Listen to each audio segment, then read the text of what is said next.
Jayesh George KCA president നമുക്കൊപ്പം ചേരുന്നു. Shri Jayesh George, എങ്ങനെ ഓർക്കുന്നു ആ ഹെൽമറ്റിൽ തട്ടി ഉയർന്ന് കൈപ്പിടിയിൽ ഒതുക്കിയ പന്തിനെ, കേരളത്തിൻ്റെ ഫൈനൽ ഉറപ്പിച്ചുള്ള മുന്നേറ്റത്തെ?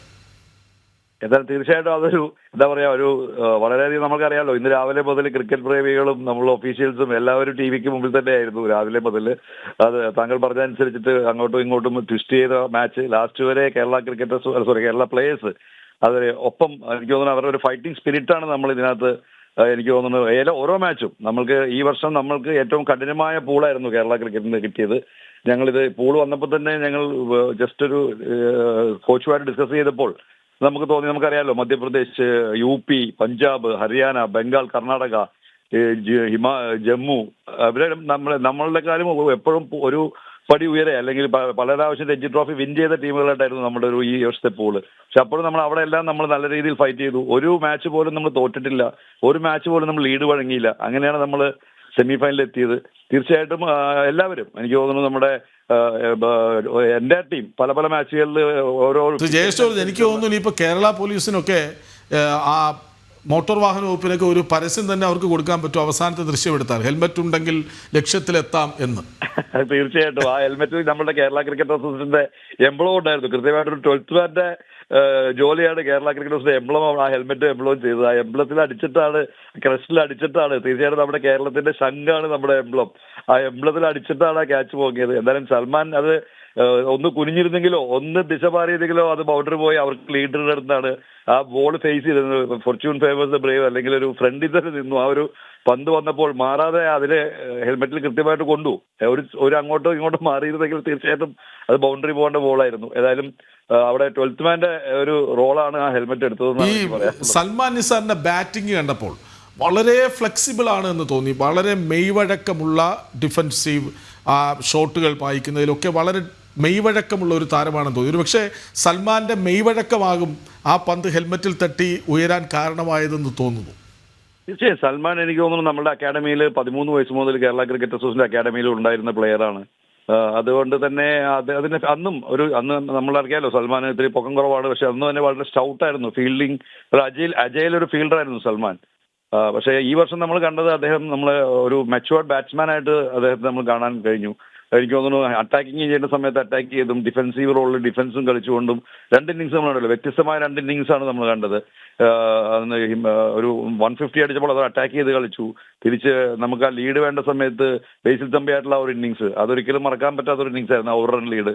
ഇപ്പോഴും സൽമാൻ തന്നെ തിരിച്ച് അദ്ദേഹത്തിന്റെ ഹെൽമെറ്റിൽ തന്നെ തട്ടി നമ്മൾ ഫൈനലിലേക്ക് എത്തുക എന്നുള്ളത് എനിക്കൊന്ന് ഈ വർഷം ഏറ്റവും കൂടുതൽ റൺ അടിച്ചത് ഒരു പ്ലേയേഴ്സാണ് സൽമാനും മുഹമ്മദ് അസറുദ്ദീനും.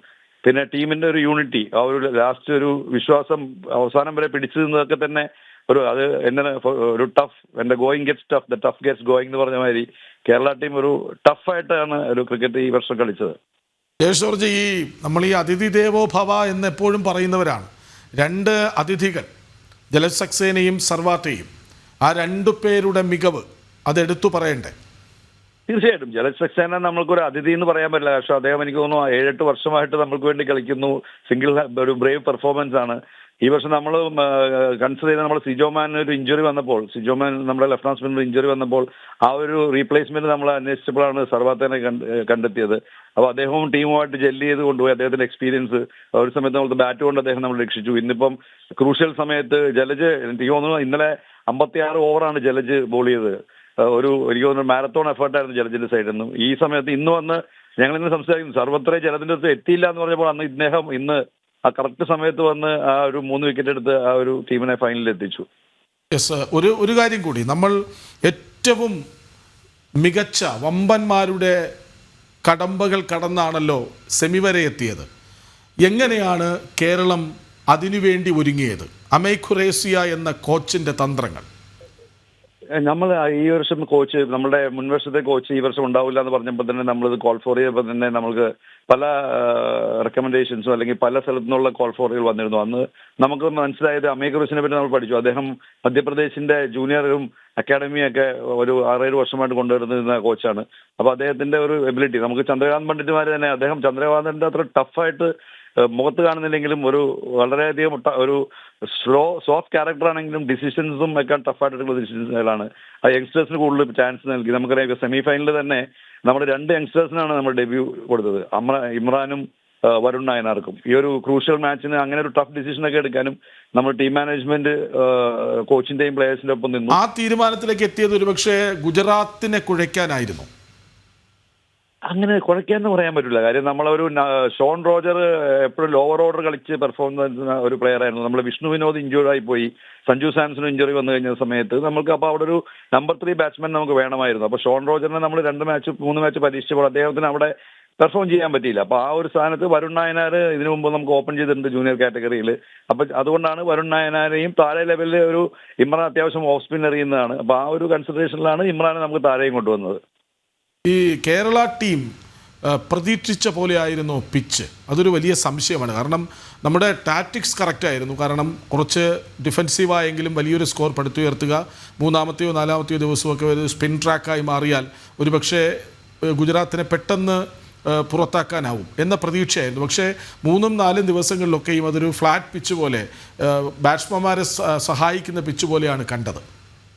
തീർച്ചയായിട്ടും നമ്മൾ ഈ ഒരു സമയത്ത് കണ്ടായിരുന്നല്ലോ. എനിക്ക് തോന്നുന്നു കമന്റേറ്റേഴ്സും അല്ലെങ്കിൽ എല്ലാവരും തുടക്കത്തിൽ തന്നെ പറഞ്ഞത് 2.5 ദിവസം 3 ദിവസത്തിനുള്ളിൽ ടേൺ എടുക്കും സ്പിൻ എന്നുള്ള രീതിയിലായിരുന്നു എല്ലാവരും തീരുമാനിച്ചത്.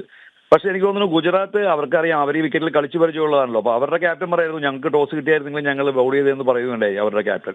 എന്തായാലും എനിക്ക് തോന്നുന്നു നമ്മൾ ഉദ്ദേശത്തിൽ ടേൺ ഒന്നും കിട്ടില്ല. പക്ഷെ ഇന്നലെ ഉച്ചയ്ക്ക് ശേഷം തീർച്ചയായിട്ടും കുറച്ച് ടേൺ ഉണ്ടായിരുന്നു. പക്ഷെ ഇന്നും അങ്ങനെ ഇപ്പോൾ നമ്മൾ ബാറ്റ് ചെയ്യുമ്പോൾ കണ്ടു അങ്ങനെ വലിയൊരു അങ്ങനെ ഒരു 5 ഡേ വിക്കറ്റിന്റെ വേറെ ടയർ ഒന്നും അതിൽ കണ്ടില്ല. എനിക്ക് തോന്നുന്നു ഒരു ഫുട് മാർക്കിൽ നിന്ന് 1-2 ടേൺ ഉണ്ടായിരുന്നു. ഇപ്പം പ്രിയങ്ക് പഞ്ചൽ ഔട്ടായ ബോൾ ഒരു ആ എഡ്ജിൽ കുത്തി അകത്തേക്ക് കയറി പോന്നു.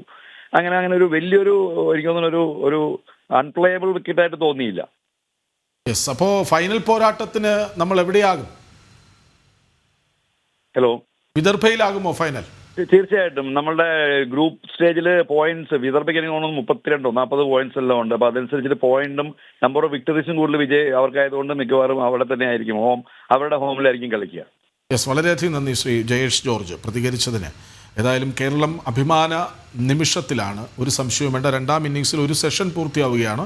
അപ്പോൾ 26 റൺസ് എടുത്ത് വിക്കറ്റ് നഷ്ടപ്പെടാതെ കേരളം നിൽപ്പുണ്ട് താനും. അതായത് ഫൈനൽ 1-ാം ഇന്നിങ്സിലെ 2 റൺസിൻ്റെ ലീഡിൻ്റെ ബലത്തിൽ കേരളം ഫൈനലിൽ എത്തും എന്നുറപ്പായിരിക്കുന്നു. ഒരുപക്ഷെ മറുവശത്ത് വിദർഭയായിരിക്കാനാണ് സാധ്യത.